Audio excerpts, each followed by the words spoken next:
मेरी कहानी। शादी के 1 साल तक मेरे पति ने मुझे छुआ नहीं। मेरा पति दूसरे कमरे में सोने चला जाता था और रोज़ रात को मेरे पति के कमरे से अजीब अजीब आवाज़ें आती थी। एक दिन मैंने पति के कमरे की खिड़की में एक छेद बना दिया। फिर देर रात मैंने छेद से झाँक कर जो देखा उससे मेरी रूह काँप गई। जब मेरी शादी हुई थी तो उस समय मैं केवल 24 साल की थी। अपनी शादी को लेकर मैं बहुत खुश थी। ऐसा इसलिए क्योंकि मुझे यकीन था कि मेरे मम्मी पापा की तरह मेरा वैवाहिक जीवन भी काफ़ी अच्छा होगा। उन्होंने मेरे लिए एकदम सही व्यक्ति को ही चुना होगा जो मुझे हमेशा खुश रखेगा। लेकिन यह नहीं जानती थी कि मेरी किस्मत में कुछ और ही लिखा था। शादी से पहले मैं अपने होने वाले पति से 1-2 बार ही मिली थी। वह काफ़ी शर्मीला और सभ्य था। उसे देखकर मुझे यही लगा कि वह मेरे लिए एकदम परफेक्ट है। मैं अपने फैसले से काफ़ी ज़्यादा संतुष्ट थी। मेरे पापा ने भी मेरी शादी बहुत अच्छे से की थी, लेकिन शादी की पहली रात मेरे साथ कुछ ऐसा हुआ जिसने मेरी ज़िंदगी को बुरी तरह से हिलाकर रख दिया। ये तो सभी जानते हैं कि शादी की रात कितने मायने रखती है। इस अनुभव को यादगार बनाने के लिए मैंने खुद को तैयार रखा था। मेरे पति अंदर आए बैठे और मुश्किल से कुछ मिनट ही मुझसे बात की। उन्होंने यह कहकर बात खत्म कर दी कि वह थक गए हैं। मैंने भी यही सोचा कि शादी की रस्मों के कारण थकान हो गई होगी, इसलिए मैंने भी इस बात की ज़्यादा परवाह नहीं की। मेरी शादी को 1 सप्ताह बीत चुका था और मेरे पति ने मुझे अब तक छुआ तक नहीं था। मुझे कुछ अजीब सा लग रहा था, लेकिन मैं अपनी तरफ से पहल नहीं करना चाहती थी क्योंकि मैं भी बहुत शर्मीले स्वभाव की हूँ। वैसे तो वह बहुत सभ्य व्यक्ति था, लेकिन एक चीज़ जो मुझे बार बार परेशान कर रही थी वो यह कि उन्हें मेरे साथ रात बिताने में कोई दिलचस्पी क्यों नहीं थी। यही नहीं, जैसे जैसे समय बीतता गया उनके साथ रहकर मुझे ऐसा लगने लगा था कि वह मेरे पति बनने के बजाय दोस्त बना रहना ज़्यादा पसंद करते हैं।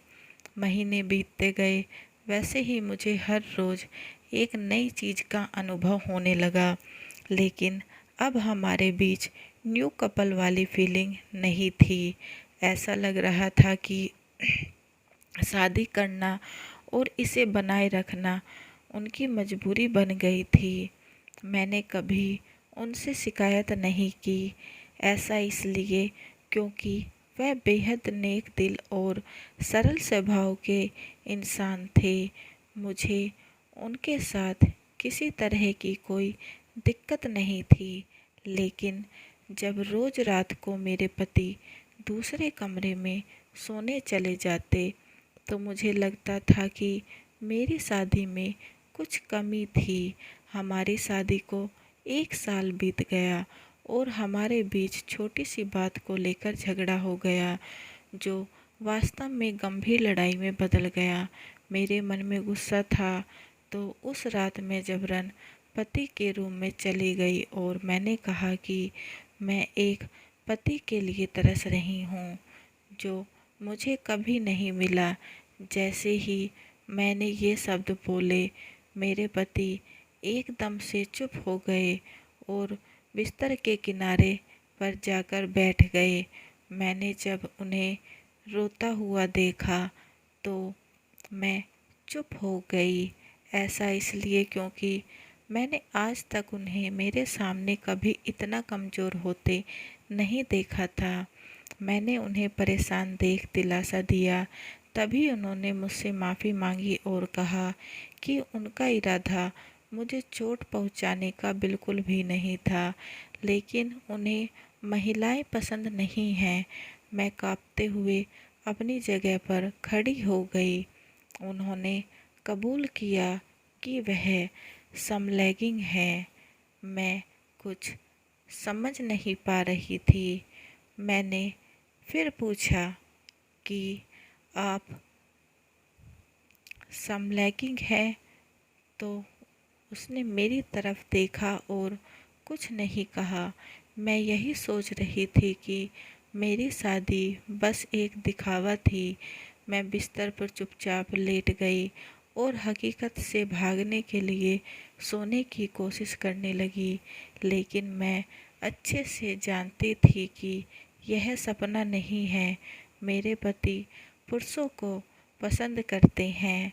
मुझे यह बात हर हालत में स्वीकारनी थी, लेकिन इस दौरान मेरी अपनी खुशी का क्या? मैंने अपनी खुशी की परवाह किए बगैर उनके साथ जीवन भर शादी का ढोंग रचाने का फैसला किया। हालांकि मुझे धोखा देने के लिए उन्होंने मुझसे माफ़ी मांगी। उन्होंने कहा वह सब कुछ मुझे बताना चाहते थे, लेकिन उन्हें लगा कि वैवाहिक जीवन में व्यस्त होने के बाद शायद वह बदल जाएंगे, लेकिन ऐसा नहीं हुआ। हमने फैसला किया कि अब ऐसा नहीं चल सकता। हमें किसी न किसी निर्णय पर तो पहुंचना ही था। ऐसे में हमने तलाक की अर्जी दायर की, जिसकी वजह से हमारे परिवार के बीच संबंध खराब हो गए, लेकिन मेरे और मेरे पति के बीच दोस्त के रूप में रिश्ता बहुत मजबूत हो गया। मैंने उन्हें समझा और उनकी भावना की कद्र की। वह चाहते थे कि मुझे ऐसा व्यक्ति मिले जिसके साथ मैं हमेशा खुश रहूं। हमारा यह कदम उन बंधनों से मुक्त करने के लिए ज़रूरी था जो हमें दुखी और अधूरी शादी में जोड़े रखना चाहते थे।